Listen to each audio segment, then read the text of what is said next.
Mbas laboratorit, Sidi, ku shkon? Cila është gjëja e parë që bën në ditët e tua më të ngarkuara? Mbas laboratorit, gjëja e parë është kam nevojë të eci pak dhe të qetësohem, sepse ne jetojmë, do me thënë, ato 12-10 orë ose ditët që ne kemi shumë të ngarkuara, duke qenë se dhe mikroskopi më lodh shumë, edhe një gjë që dua është të eci pak. Kam nevojë për një çlodhje psikologjike, merrem me pikturë, më pëlqen piktura, më pëlqen të lexoj, pra kam normalisht hobe. Merrem me palestër, që është një mënyrë që ne të shkarkojmë të gjithë të lodhjen. Gjen kohën për të gjitha këto. Në fakt, unë që në fillim, kur bëra prezantimin, për ty ju thash që është një artiste, sepse nuk krijon vetëm mjet, por është edhe piktore, pra pikturon. Më trego pak si ka nisur, ku je takuar ti me pikturën, kur ke filluar ti të pikturosh? Unë kam pikturuar që e vogël, dhe më thënë ka qenë pasion gjatë gjithë jetës. Por në moshën 20-21 vjeç, kur kam qenë studente këtu, kam filluar të punoj me teknikën akrilikut. Unë tani punoj me vaj, në fakt.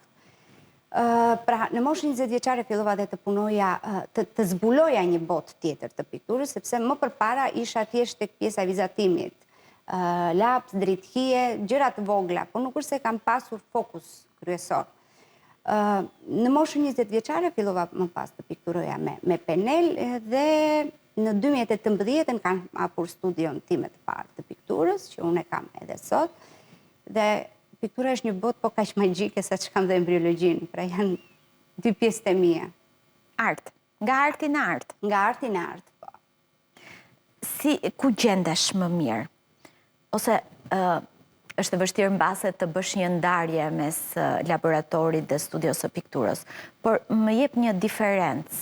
Si ndihet Sidi kur pikturon, si ndihet Sidi kur krijon bebe? Embriologjia ka emocione më të forta, sepse ne kemi të bëjmë me jetë. Dhe me thënë, emocione, ne japim shumë nga vetja në embriologji dhe gjithashtu dhe marrim. Piktura është diçka tjetër. Është pjesë e imja sigurisht, po në pikturë unë nuk kam përgjegjësinë që kam në embriologji. Pra, embriologjia të kërkon shumë të fokusuar, të përkushtuar, është më delikate, ndërkohë që piktura, le të themi, është një pjesë e imja që mua më ndihmon të krijoj, të shkarkoj emocionet e mia.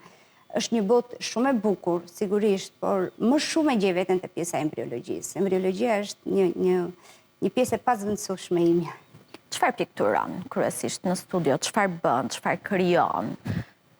Unë në 2018 e kam filluar, në fakt, kam hapur një studio ndryshe nga ato që ne shohim në Tiranë dhe kam filluar me pikturat në përroba. Për t'i bërë të veçanta. Më lindi një ide, atëherë ka qenë koha e stampimeve dhe solla diçka ndryshe.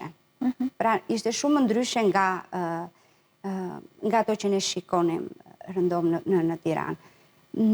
Kam filluar me t-shirt, ka qenë një eksperiencë e jashtëzakonshme, sepse e kam pasur të gjithën punë timen, e kam studiuar në vazhdimsi, derisa arrita të pikturoja në mënyrë profesionale, të themi. Pra, unë sot punoj me bojra, tekstil, që i porosit jashtë, është një nivel shumë herë më i lartë pikturës se sa në hapat e mia të para në 2018. Por nuk jam dorëzuar, edhe pse ne kam pasur disa momente shumë të vështira, për shembull, kur kam filluar për herë të parë të pikturoja në për bluza, shikoja që kishte momente që prisheshin ose plasariteshin dhe kjo nuk më shtyu të dorëzohesha dhe të kuptoja, që kjo gjëja nuk po funksionon, kjo që unë jam duke bërë nuk po funksionon. Përkundrazi kërkova dhe derisa arrita tek bojrat që janë profesionale dhe sot i punoj, i realizoj. Ndoshta shumë më pak nga sa kam punuar më përpara, sepse jam më fokusuar në pjesën e mjekësisë, po punoj. Ka përfitime ekonomike si punë, duan qytetarët shqiptarë, e pëlqejnë këtë lloj? Unë e kam ushtruar në fakt edhe në Spanjë, gjatë kohës që kam qenë për trajnim, pikturoja kapelet. Më përpara ka qenë me kërkuar. Ja kemi një moment këtu që ti e duke pikturuar. Ky është një moment në Vlorë, që unë kam pikturuar kapelet. Ka tani, kapelet dhe çantat në fakt në sezonin e verës është një nga sezonet që unë ende kam shumë aktiv. Domethënë më duhet të punoj shumë, kërkohen, pëlqehen. Dhe të duhet të punosh 24 orë nga një laborator në një studio, besoj. Po, të ditët në fakt kjo periudha e verës është një çike ngarkuar, por nuk më lodh. E bëj me shumë dëshirë, nuk është se më lodh.